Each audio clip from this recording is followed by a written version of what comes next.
I never thought a single night could change everything. I felt proud of my life, my job, my plans, and especially Emily. She wasn't just my fiancée, she was my world. Every morning I woke up thinking about our future, imagining our wedding, our home, the life we'd build. I trusted her completely. That night I decided to surprise her. I left work early, clutching the flowers I had picked on the way, a smile on my face, heart light. "She's going to love this," I muttered, walking toward her apartment. As I reached her door, I heard voices. Laughing voices. Familiar yet off. I froze. My pulse quickened, my chest tightened. It sounded like Emily and someone else. I leaned closer. "Daniel, you're impossible." Emily's laugh rang through the door. Impossible? My stomach lurched. Daniel? My best friend since college? My mind refused to process it. I pressed my ear against the door. "I mean it, Emily. You know I hate lying." Daniel's voice was calm, almost guilty. Emily giggled. "You're ridiculous. Come on, just one night. Forget the rules." My heart froze. One night? Rules? I stepped back, trying to make sense of it, but there was no sense. Only disbelief. Then I heard it, the kiss. A soft smack followed by Emily's laughter. That sound shattered me. I fumbled with the keys. My hands shook. Every instinct screamed to run, to escape, but I couldn't. I had to see. I had to know. I opened the door. The scene burned into me. Emily's back pressed against Daniel's chest. Their lips locked. Emily's eyes widened as she saw me, panic replacing the warmth I thought she had for me. "Michael," she gasped, pulling away. "Emily, what is this?" My voice cracked, barely recognizable to me. Daniel's face turned pale. "Mikey, I can explain." "Explain?" I laughed, bitter and empty. "You've been my friend since college. You're my best friend. And this is how you repay me." I didn't mean for it to happen." Daniel stammered, stepping forward. Emily clutched at his shirt, eyes pleading. "Michael, please, it's not what it looks like." "Not what it looks like?" My knees felt weak. "Emily, I was going to surprise you. I trusted you. We were supposed to have a life together." I know, and I'm sorry." Her voice cracked, tears forming. "I didn't mean for you to find out like this." "Didn't mean?" I laughed hollowly, the sound like glass breaking inside me. "You cheated on me. You laughed. You kissed him. And somehow it wasn't meant for me to know." Daniel rubbed his neck nervously. "I swear it wasn't planned." Don't say another word." My voice shook and my chest felt like it would split. "I trusted you both. Emily, all these months I trusted you." Emily stepped closer, trembling. "Michael, please listen." "Listen? I don't want to listen." I pushed past her, stumbling to the door. "I can't do this. I can't even breathe in this room. You've ruined everything." I felt her hand brush mine, desperate, pleading. I ignored it. I couldn't. My world had collapsed in a single heartbeat. Daniel's voice followed me. "Michael, wait." But I didn't. I slammed the door behind me, the sound echoing like a final verdict. Outside, the air felt sharp, cutting through me, but at least it was real. I didn't have to see the lies anymore, just feel the truth sinking into my bones. I sank to the ground in the stairwell, head in my hands. How could you?" I whispered, though no one could hear. Emily's face flashed in my mind. Her smile, her laughter, the moments I thought were ours alone. All of it a lie. Daniel's betrayal burned equally. My friend, my brother in arms in life, standing beside the woman I loved, sharing a secret I wasn't meant to know. I stayed there for a long time, shaking, unable to move. My life had been perfect, or so I thought. Every plan, every dream, every promise now felt like fragile glass shattered on cold concrete. The last thing I remember before I left the building was Emily's face at the window, pressed against the glass, tears streaming, calling my name. But I couldn't turn back. I couldn't. Not after seeing everything I had loved and trusted collapse in an instant.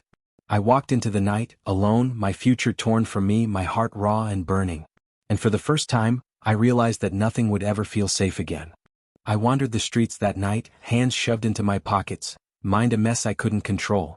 The city lights blurred past me, and yet nothing looked real. Nothing felt real. My chest ached as if someone had taken a hammer to it, breaking me piece by piece. I checked my phone out of habit. Calls. Messages. Emily. Daniel. Every notification stabbed me. I deleted them all without opening a single one. I couldn't. I didn't want to hear their voices, didn't want to see their excuses. "Michael." I heard her voice in my head, soft, pleading. "Please pick up." I shook my head, muttering, "No. Not tonight. Not ever." I kept walking, trying to escape the memory of her lips on his. Her laughter, his calm. The guilt in his eyes. The panic in hers. My hands tightened into fists, but it didn't help. Pain coursed through me, heavier than anything I'd felt before. By the time I got home, my legs ached and my vision blurred. I leaned against the door, fumbling with my keys. My apartment felt different, empty, hollow, mocking me. I stepped inside and let the door shut slowly behind me. Silence. Only silence. I sank to the floor, letting my back press against the cold wall. My hands covered my face. I hadn't cried in years. Not really. But now hot tears slid down my cheeks. My body shook. I whispered her name, then Daniel's, but it felt meaningless, hollow. Hours passed, or maybe minutes. Time had no meaning anymore. My heart hurt, my mind spun, and I couldn't breathe. I had lost everything that mattered in a single night. The next morning my phone buzzed. A text from Liam. "Michael, you okay? You were messaging weird stuff last night. I'm coming by." I stared at it, thumb hovering over the reply button. I wanted to lie. I wanted to pretend everything was fine. But the truth pressed against my chest too hard. I typed nothing. I didn't need to. A knock at the door came soon after. Hesitant. Concerned. Familiar. "Mike? You in there?"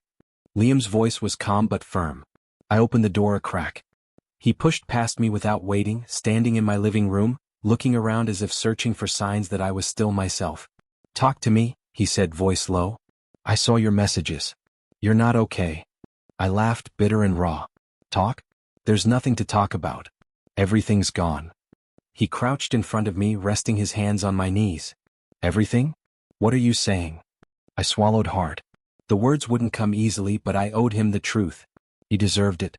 They both did. "Emily, I stopped, choking on the words. "She what?"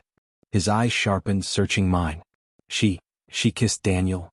I swallowed again, voice shaking. "My best friend. My fiancée. Both of them. I saw them." You saw them?" Liam's hands gripped my shoulders. "That bastard. And Emily, I trusted them," I whispered, tears falling freely. "I thought my life was real. I thought I could count on them. But it was all lies. Every smile, every promise." He pulled me into a hug, strong and unyielding. "You didn't deserve that, Michael. Not from either of them. Not ever." I let myself collapse against him. For the first time in hours, maybe days, I felt something grounding me. His anger gave me strength I didn't know I had. "They were my world," I murmured. "And now, I don't know what I have left." "You have me," Liam said firmly. "You have your family. You have yourself. That's what matters now. Don't let them take everything." I nodded against him, biting back sobs. He was right, of course. I couldn't undo what happened, but maybe, just maybe, I could survive it. For the first time, I realized that betrayal wasn't just about losing Emily. It was about losing my only best friend, too. Trust, loyalty, love, they all felt like fragile lies. But if I could hold on, maybe I could rebuild. Maybe I could find myself again. I stayed there, pressed into Liam's embrace, letting the tears and anger and heartbreak wash through me. I had lost so much, but I still had something to fight for, myself. I was sitting on my couch, staring at the wall when the knock came. Sharp, hesitant, familiar. My heart skipped. Not because I wanted it, but because I knew who it was. I didn't answer at first. My hands tightened around the edge of the couch. Another knock, louder this time. "Michael, please. I need to talk to you." Emily's voice. Soft. Begging. I gritted my teeth, stood up, and opened the door just a crack. She fell to her knees the moment she saw me. "Please. I need you to listen." Her voice trembled and her hands reached for me. I stepped back. "Stay there." Tears streaked her face, mascara running, hair falling across her eyes. "I made a mistake. God, I'm so sorry. I got confused. Daniel, he took advantage of my feelings." I blinked, keeping my voice even, calm though my chest burned. "Daniel took advantage? Or you wanted him to?" Her eyes widened, but she didn't answer. She shook her head. "It wasn't like that. I swear it wasn't like that. I love you." I cut her off. "How long?" She flinched, hands trembling. I don't know. A few months, maybe." Why him?" I asked quietly, letting the weight of my words settle. Her lips parted, but no sound came. She shook her head again, biting back a sob. I got confused. I didn't mean." "You didn't mean?" I laughed bitterly, shaking my head. Every lie you told me, every smile you faked, you didn't mean any of it? Her hands reached toward me again. I stepped back sharply. Don't touch me. I'm begging you, she whispered, voice cracking. Please, Michael, don't shut me out. I love you. I felt my hands clench. My pain twisted into something sharper, anger. Love doesn't do what you did. Love doesn't kiss another man. Love doesn't lie every single day. Love doesn't destroy everything you promised. I don't know why I did it. I wasn't thinking. You weren't thinking? I repeated, voice low, dangerous. You weren't thinking when you betrayed me? When you destroyed the person I trusted most in this world? Her knees hit the floor harder. I can't live without you. Please, Michael. Please forgive me. Please. I shook my head, breathing fast. The wedding is off. Don't ever call me again. Don't try to come back into my life. You broke something in me that can't be fixed. Tears spilled freely down her cheeks. I love you. I've always loved you. Love. I spat the word, voice sharp. This isn't love. Love doesn't ruin lives. Love doesn't betray the one person who trusted you more than anyone else. Her body shook, sobs racking her. I can't. You can leave, I said firmly. Go. I don't want to see you again. She lingered a moment, eyes pleading, before finally turning away. Her shoulders shook, and I watched her go down the hallway, her small frame swallowed by the building's dim light. The door clicked shut behind her. Silence filled the apartment. I sank onto the couch again, feeling the emptiness press into me. Heart still pounding, chest still heavy, but a strange sense of relief settled over me. No more lies. No more pretending. No more false love. I closed my eyes and exhaled slowly, letting the anger and heartbreak mix, turn, and fade into something sharper, colder. I was alone, yes, but at least I was free from her betrayal. I didn't expect the world to know before I did. By the time I walked into the office Monday morning, whispers followed me like shadows. Did you hear about Michael and Emily? Poor guy, I can't believe Daniel would do that. I kept my head down, pretending nothing had happened. I could hear the stares, the half-hidden smirks. My chest tightened, and the hum of fluorescent lights suddenly felt like a jury's gavel. Michael. My coworker Mark's voice pulled me from my thoughts. Are you okay? I forced a smile. Yeah, fine. He hesitated, then nodded slowly. If you need to talk, I'm here. I muttered a thanks and kept walking, each step heavier than the last. I thought Daniel might have the decency to stay away, but then his texts began. Can we talk? Please, just 5 minutes. I deleted them all without opening. Later during lunch my phone buzzed again. Sophia. I barely knew her, only through Emily, but her message was short. Can we meet? It's important. I went to the small cafe near the office, wondering why she cared. She was already there, sipping coffee nervously, eyes darting around. Michael, she began, voice low. I need to tell you something about Emily. You deserve to know the truth. I sat down, gripping the cup so hard it nearly cracked. Go on. She took a shaky breath. Emily and Daniel. They've been involved for months. Not days. Months. I froze. My hand fell. Months? Sophia nodded, eyes avoiding mine. I tried to warn her, tried to make her see. She wouldn't listen. She said it was nothing, that you'd never understand. I'm sorry. Sorry? I laughed bitterly, a sound I didn't recognize. You're apologizing to me? For telling me the truth. I didn't cause this, she whispered. But you needed to know. I couldn't let you keep believing, keep thinking she was faithful. I ran a hand through my hair, head spinning. All this time, every smile, every promise, every plan, was all a lie. Sophia hesitated. I know it's not easy to hear. Not easy to hear? I cut in, voice rising despite myself. Sophia, this isn't news you deliver like a weather report. This is my life. My trust. My world. I know, she said softly. I'm so sorry. I didn't want to be the one to shatter it, but she left me no choice. I can't believe her. I can't believe him. I closed my eyes, feeling nausea rise. Daniel, my best friend. He's a coward, Sophia said quietly. And Emily, she made choices. Repeated choices. You weren't just unlucky. You were deceived. The words sank in slowly, each one like a stone in my chest. I thought about all the times I had laughed with Emily, all the nights we planned our future, every promise I thought was sacred. She betrayed you, Sophia said again gently. And it's not your fault. You did nothing wrong. I feel sick, I muttered, voice barely audible. I feel humiliated. Everyone, they all know before I even have a chance to process it. My life, it's exposed. Sophia reached across the table, placing her hand lightly on mine. You'll get through this. But first you need to see her for who she really is. Not your fiancée, not your Emily. Just someone who chose betrayal over and over. I nodded slowly, swallowing the lump in my throat. I thought I knew her. You didn't, Sophia said. Not really. I sat back, staring at the coffee in my hands, feeling the edges of my world crumble. The whispers, the texts, the truth, all of it pressed down on me. But for the first time, a tiny spark inside me flickered. I didn't have Emily. I didn't have Daniel. But maybe, just maybe, I could still have myself. I woke up feeling hollow, but the tears were gone. My chest still ached, heavy and raw, but something had shifted. I realized I couldn't spend my life curled up in grief. Not after everything. Not after the betrayal.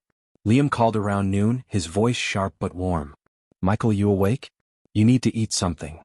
I'm fine, I muttered, staring at the ceiling. No, you're not, he snapped, just enough to make me laugh despite myself. Get dressed.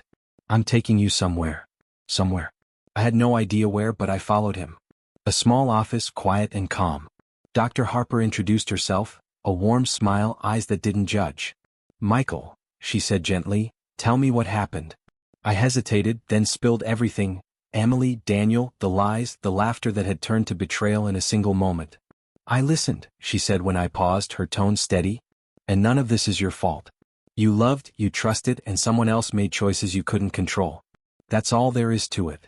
Her words were simple, but they sank into me, heavier than any anger I'd felt. But it feels like I lost everything. My trust, my future, my life. You lost someone, she corrected softly. Not yourself.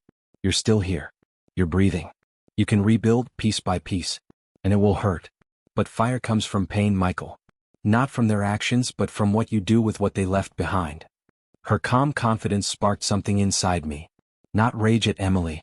Not fury at Daniel. But a fire to reclaim me. That night, I sat in the living room, staring at old photos scattered on the table. Emily smiling, laughing, holding my hand.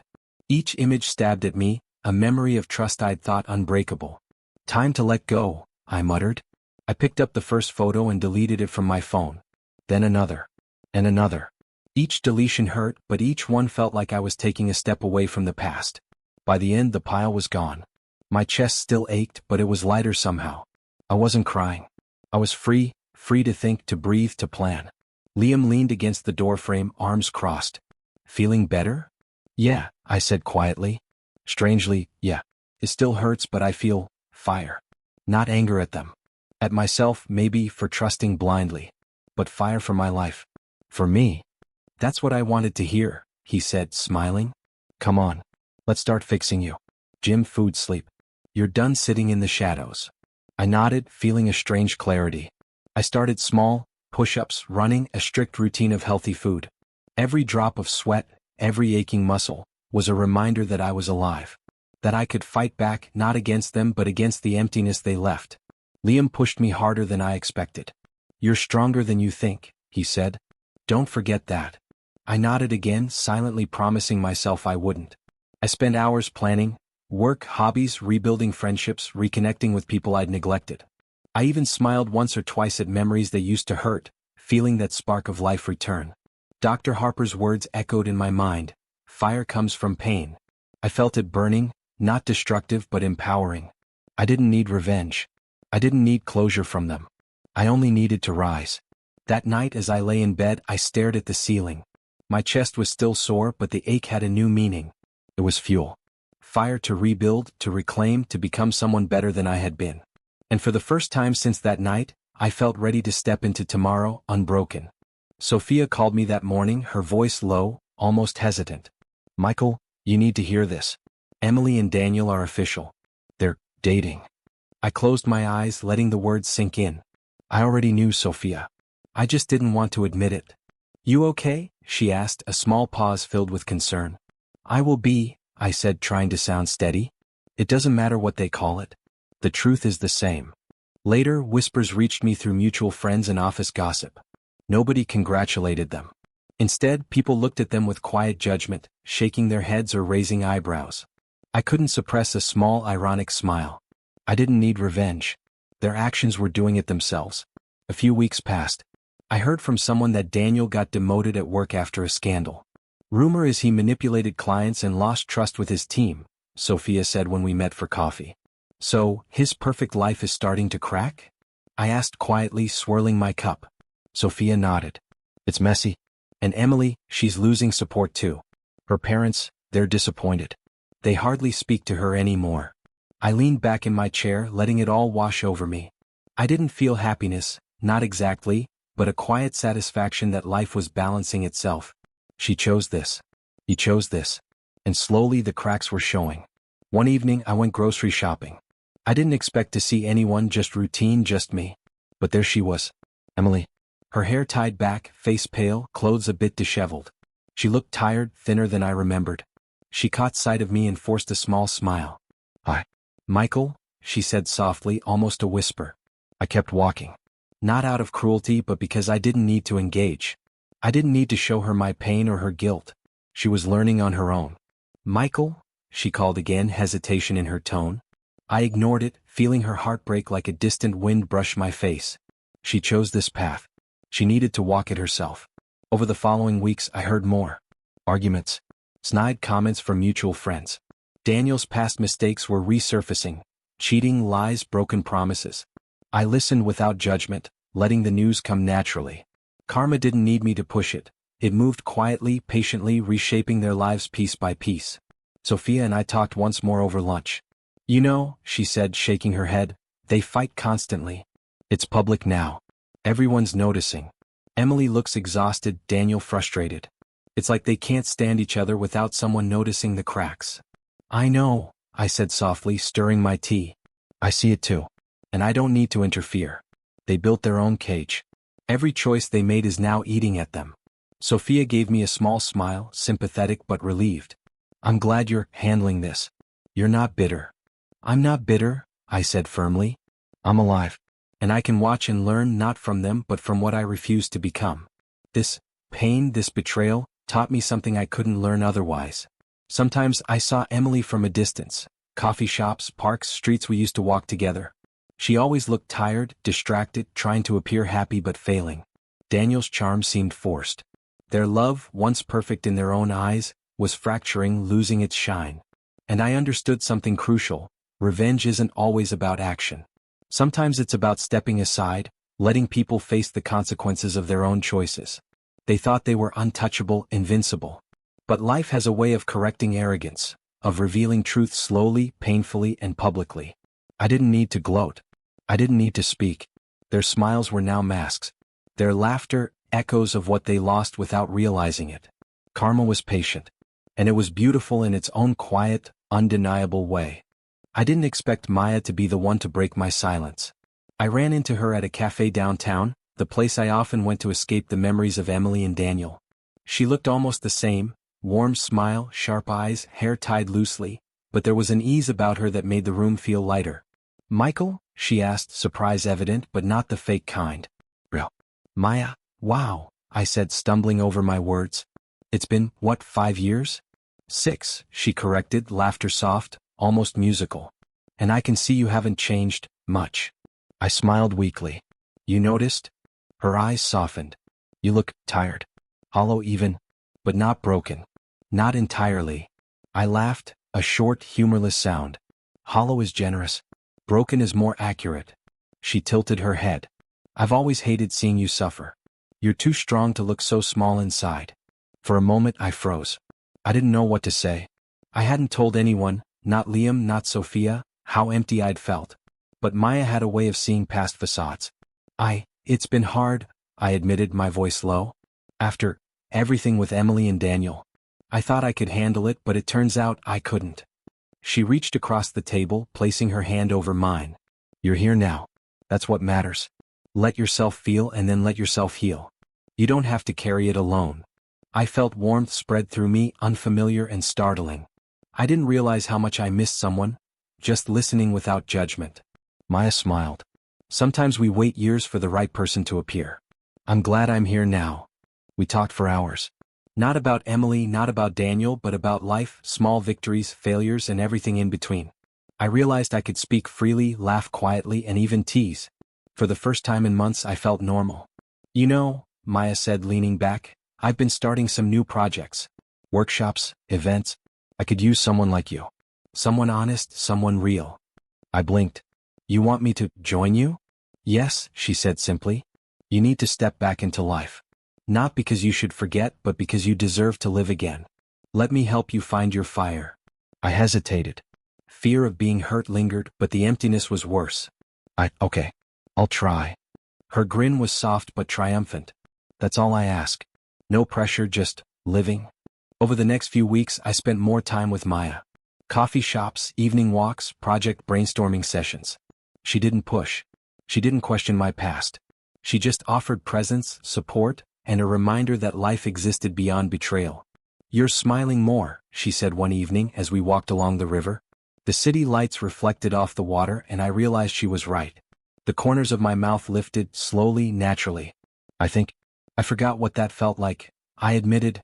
That's because you were waiting for the wrong person to save you, she said gently. You don't need saving. You just needed to be reminded you can breathe, laugh, and choose yourself again. I looked at her, grateful beyond words. Thank you, Maya.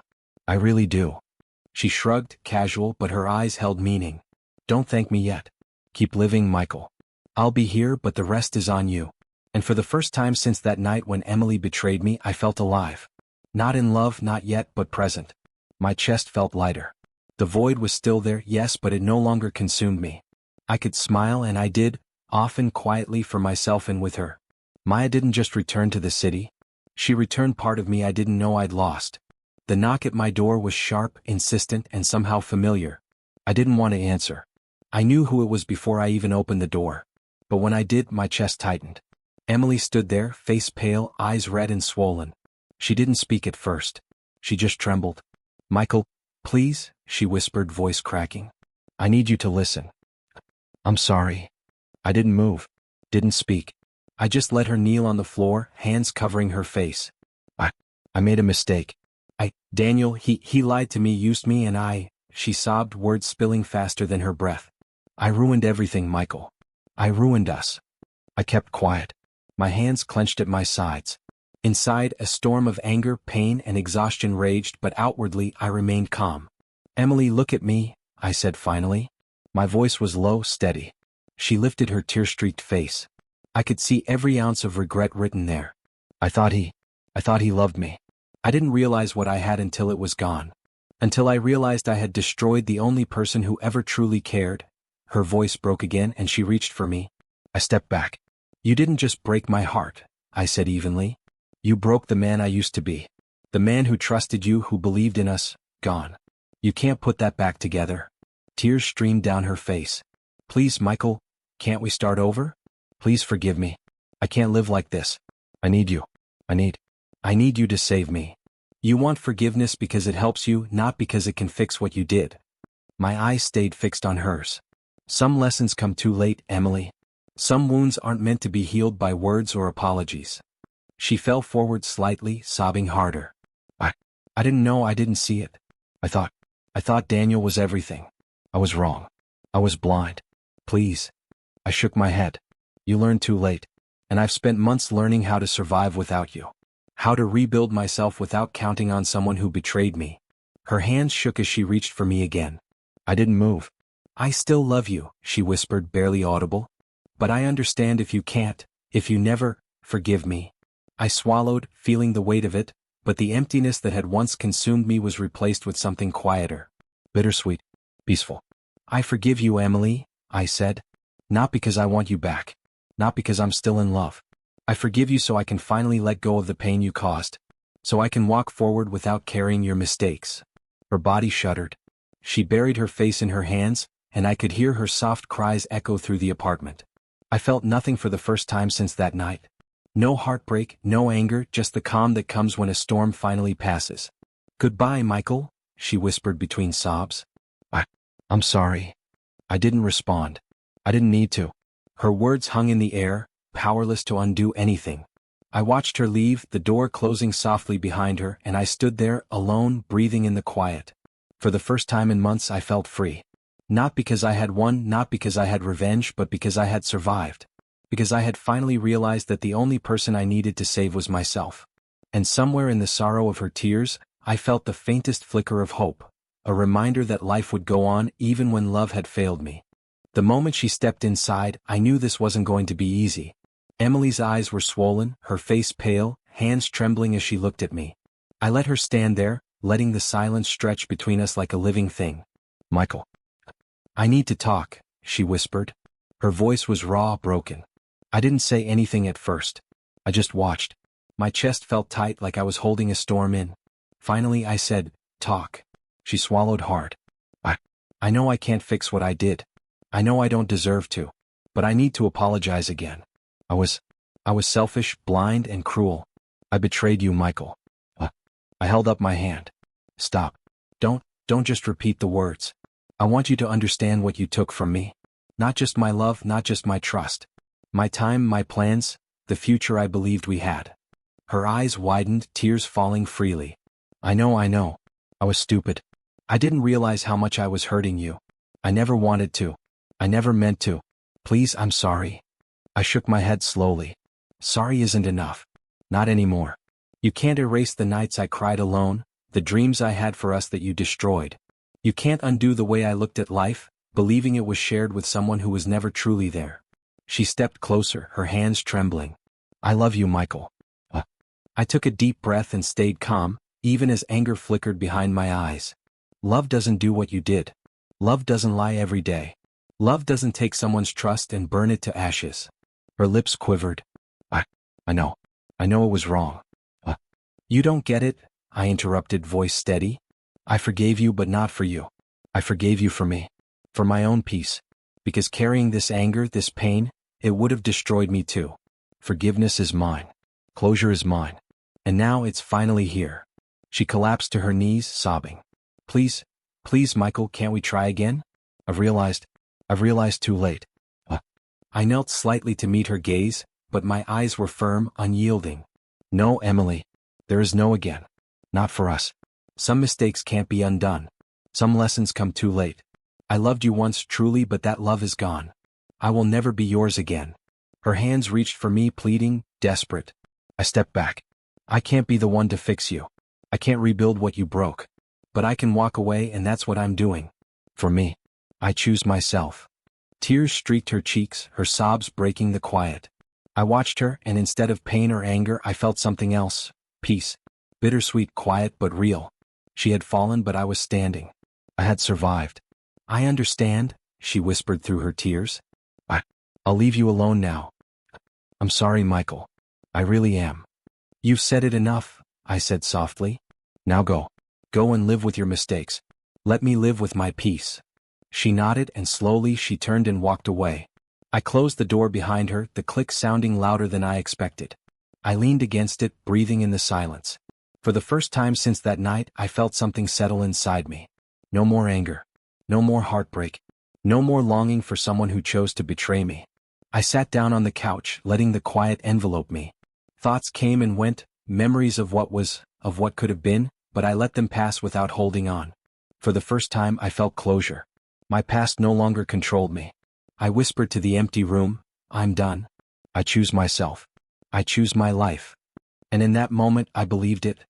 I woke up that morning feeling different. Not lighter exactly, but steady. There was no weight pressing down on my chest, no gnawing ache in my stomach. Just calm. I made coffee, sat at the table, and let the quiet stretch around me. Months of rebuilding, of reclaiming myself, had finally started to show.